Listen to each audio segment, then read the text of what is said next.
Okay, welcome back again.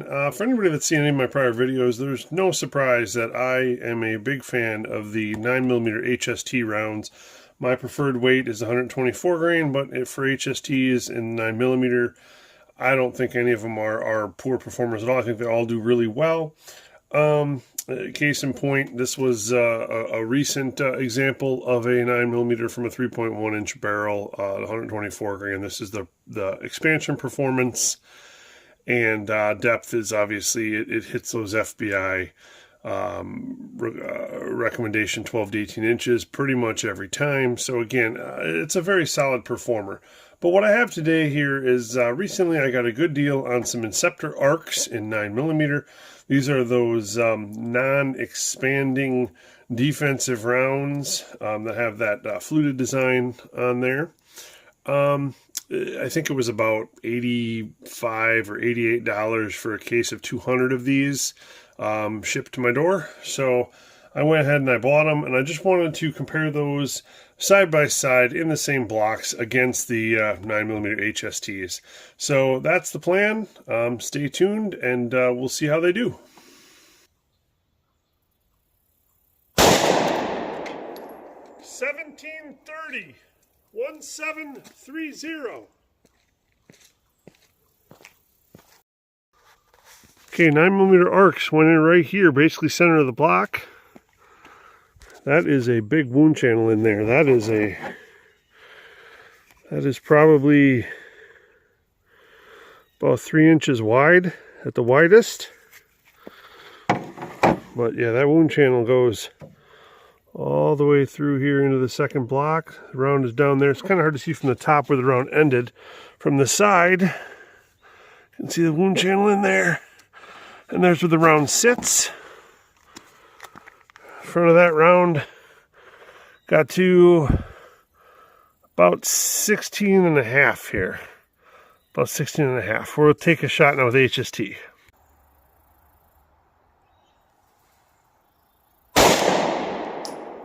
1115. 1115.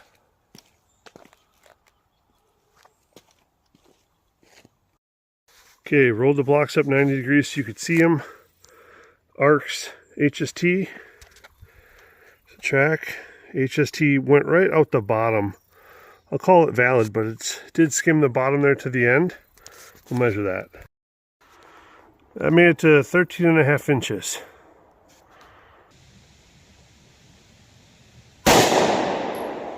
1681. 1681.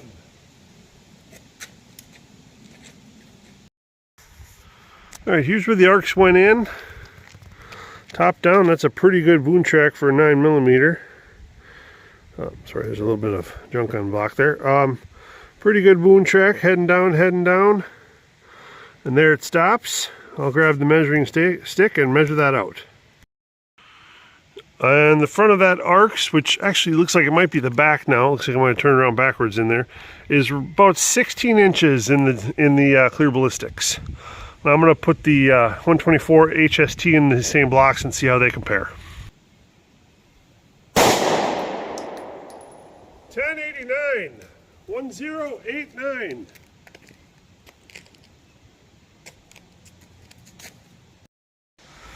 Okay, that was a little closer than I meant to do, but the results are quite interesting. Again, this is the ARX 9mm on this side. This is the 124 HST on this side. And if you look top down, the wound tracks are actually pretty similar in there for the first, 6 or 7 inches. But they do cross. It doesn't look like they actually intersect, but they do cross. And that's the interesting part. The HST has the track on the right to start. Here's where they cross, and now it's the track on the left. And then the HST continued to pass all the way through, and this is about 18 inches of clear ballistics. Passed all the way through, hit my barrier, and landed here on the table. But the interesting thing is the paths. The ARX on the left, you can see it kind of starts off going straight, but because it's a lighter weight projectile, it kind of veers to the right.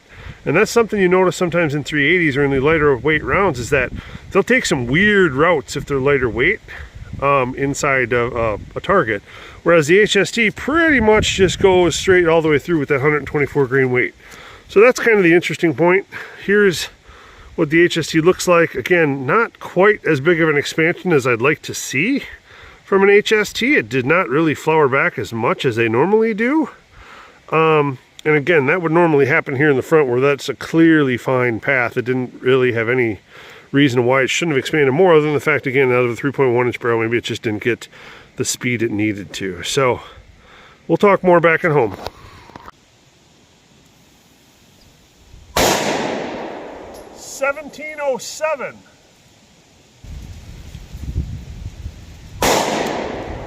1071.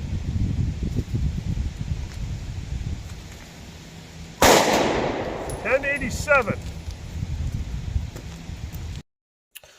Interesting test there with the Inceptor ARX and the 9mm Federal HST 124 grains.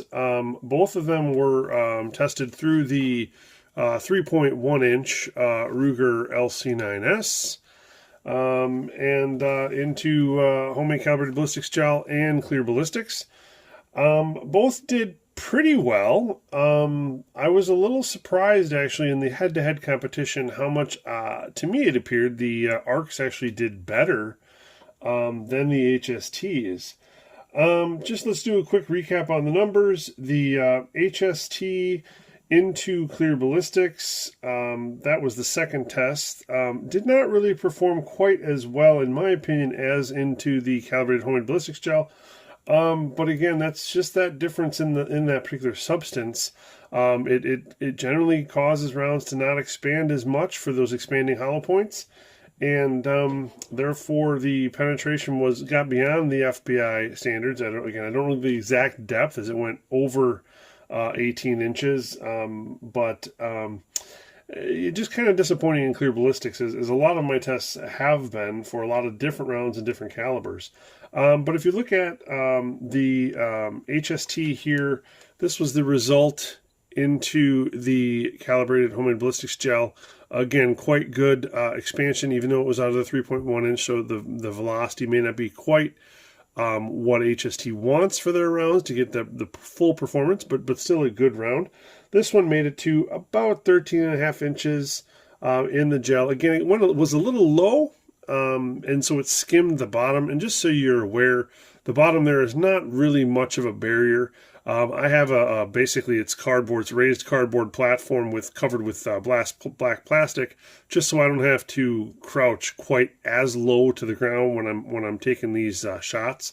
So it's really not much of a barrier that would have really slowed it down. It's not like it's a wooden bench that it sits on or something like that. So the 13.5 inches is pretty valid. Maybe it would have gone maybe half an inch further without hitting that. Again, that really wasn't the point as far as the penetration. It was more the point as far as the expansion and the velocity numbers and things like that. So this one did quite well there. Again, it's in the clear ballistics, however, this one again went over 18 inches. You can see it did not flower back near what these normally do.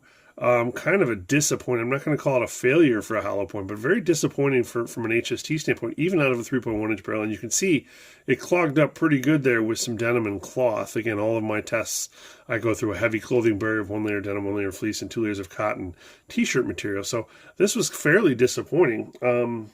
But that's how it resulted. The Inceptor ARX, just like all of these non-expanding hollow points, are essentially barrier blind. The round looks basically brand new. I mean, you could probably reload if you were a reloader. You might even be able to reload them and use them again. But yeah, there's really nothing nothing changed with these. In the homemade ballistics gel, it got to 16.5 inches. It got to 16 inches in clear ballistics. Yeah, just impressive overall. We'll weigh them up here, and when we weigh them up, we'll talk about for the HST. We'll talk about expansion. The HST into the homemade gel here, 124.8. That's spot on. There's probably still some gel in there or what have you. This one expanded to 0.55, 0.55, and 0.57 inches. into the clear ballistics. This one again, 125, and there's a fair amount of a plug into that one. This one expanded to 0.50, 0.50, and 0.51 inches. Again, the interesting things on these really was the velocities. Again, we were comparing, apples and oranges, expanding hollow point versus a non-expanding defensive round. Weight differences were, almost double. The ARCs are 65 grains. The 9mm, we did 124 grain test. So again, almost double. But the velocities were incredibly different. With the ARCs, we got a three-shot average of 1,706, 1706 feet per second. And that equated out to 420 foot-pounds of energy, which is a lot for a 9mm. The HSTs, I got a 4-shot average of 1,091 feet per second, and that equated to 328 foot-pounds of energy. So almost 30% more energy from the ARCs than the HSTs. The spreads there, again, the spread for the HSTs was 44 feet per second from high to low, and it was 49 feet per second high to low on the ARCs. So not much difference there. Overall, again, I've been very impressed with these non-expanding defensive rounds. They're barrier blind. They're give off a lot of energy. The performance in the blocks is impressive. Not much to knock. The only thing I can say again with all of these is to make sure that whatever you do pick up and use, make sure you run it through your own carry choice. Make sure they cycle well. Make sure they they target, or they hit whatever you're targeting at. I know some people have had issues with some of these lighter rounds. Then their sights are off versus the heavier rounds. Again, obviously, sighting things in and making sure that you're comfortable using it is important. But as far as with a baseline performance, I don't find much to knock here. The only weird thing on this was, again, how the round might veer a little bit when it hits a hard target, and that's an issue with lightweight rounds, that sometimes they do that. So there is some unpredictability there. But overall, I was very impressed. Feel free to comment below, and stay tuned for the next one.